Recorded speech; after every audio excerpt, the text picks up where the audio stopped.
আমার মানে ছেলে 13th মেতে এক্সপায়ার করলো, তো তো 14th মে থেকে অনন্যা চ্যাটার্জি বলে একটা প্রোফাইল থেকে কন্টিনিউয়াস আমাকে আমার হাজবেন্ডকে নিয়ে এত মিসপারসেপশন ক্রিয়েট করছে সোশ্যাল মিডিয়ার থ্রুতে, আমাকে ট্যাগ করছে। আমার মতন এরকম আমাদের প্রচুর আরো আছে যারা আমাদের সেম মাইন্ডেড, বিজেপি মাইন্ডেড, সবাইকে ট্যাগ করে করে ভীষণ বাজে বাজে কথা লিখছে।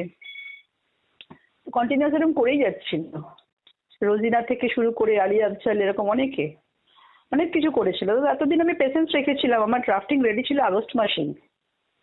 তো সেটাকে রিসেন্ট একটা কোনো বিয়ে বাড়িতে গেছিলাম, সেখানে কোনো মেয়ে কোনো বউ ফটো পোস্ট করেছে আমাদের সাথে বিয়ের ফটো, তার প্রোফাইল থেকে সেই ফটোটাকে নিয়েও পর্যন্ত যা খুশি বলে যাচ্ছে, লিখে যাচ্ছে, ওপরে ট্যাগ করছে। তো এরকম খারাপ লাগে না? তারপরে আমার 31st ডেট হলো হুম যে আমি একটু যাবো করে দেবো, তারপরে আমার হাজবেন্ডেরও বেরোনো ছিল। হুম